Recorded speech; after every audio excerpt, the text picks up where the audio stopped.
It starts with a heartbeat, the steady rhythmic sound of boots echoing against stone.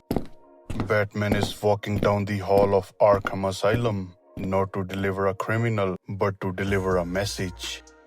He sits across from a man who has killed hundreds, and he says the words he's been rehearsing in his head for years. I have been thinking lately about you and me, about how it's going to end. We are going to kill each other, aren't we?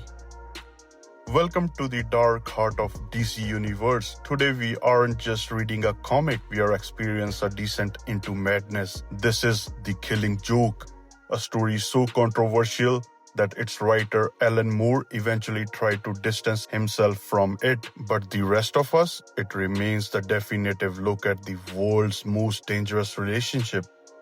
To understand the monster, Moore takes us back to the man, a man without a name, a failed stand-up comedian with a pregnant wife he can't afford to support. He isn't evil, he's just desperate. He agrees to help two criminals rob a chemical plant, the very plant where he used to work, just to give his unborn child a chance. But the universe doesn't care about his intentions. In a single afternoon, the police arrive at his door. A freak accident, a household heater. His wife is dead. His child is gone. He has nothing left but a promise to criminals he's now terrified of. He puts on the Red Hood mask, his vision blurred by tears, and steps into the Ace chemical plant. He's a ghost hunting his own life. Back in the present, the real Joker is free. He decides to prove a point to the world's sanest man, Commissioner Jim Gordon. The doorbell rings at the Gordon's household. Barbara, laughing, expecting a friend, opens the door. Crack, one bullet. That's all it takes to change the trajectory of the DC Universe forever. As Barbara lies paralyzed on the floor, the Joker doesn't just leave. He stays. He takes the photos. He wants to ensure that when Jim Gordon looks at his daughter, he doesn't see a hero. He sees the Joker's handiwork. The Joker takes Gordon to a rundown, rotting amusement park. He strips him down, chains him and forces him to ride a tunnel of love filled with giant screens showing the photos of his wounded daughter. It is psychological warfare. The Joker is screaming his philosophy into Gordon's ear. Memory is so treacherous. One moment you are lost in the carnival of delights, the next it leads you somewhere where you don't want to go. Somewhere dark and cold. So why not leave it? Why not just go mad? Batman arrives. He tears through the carnival, desperate to save his friend. But when he finds Gordon, something miraculous happens. Gordon isn't broken, he's traumatized. Yes, but he looks at Batman and says, I want him brought in by the book.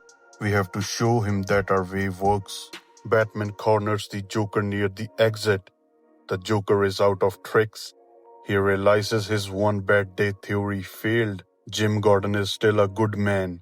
So he tells a joke about two lunatics in an asylum trying to escape across the rooftops. One lunatic jumps across the gap, the other is afraid. The first one says, I'll shine my flashlight across the gap and you can walk along the beam. The second shakes his head. What do you think I am? Crazy? You would turn it off when I was halfway across. And then the unthinkable happens. Batman, the grim, stoic Dark Knight, begins to laugh. He gets the joke.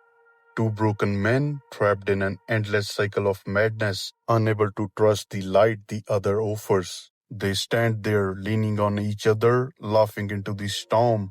Then police sirens get closer. The camera pans out to the puddles. The laughter stops. The light goes out. Only the rain remains. Did Batman kill him? Brian Bolland, the artist, says he did. Alan Moore says he didn't. But in that moment, it doesn't matter. The joke was told, the point was made. We are just one bad day away from the edge. This book changed how we see the Joker forever. It turned a clown into a philosopher of chaos. But I want to hear from you. Was the Joker right? If you lost everything today, would you stay in a gym garden or would you fall? Let me know in the comments below. If you want to see more deep dives into the greatest stories ever told, hit the subscribe button. We are the Doozy Heroes, and this is just the beginning. See you next time. Bye bye.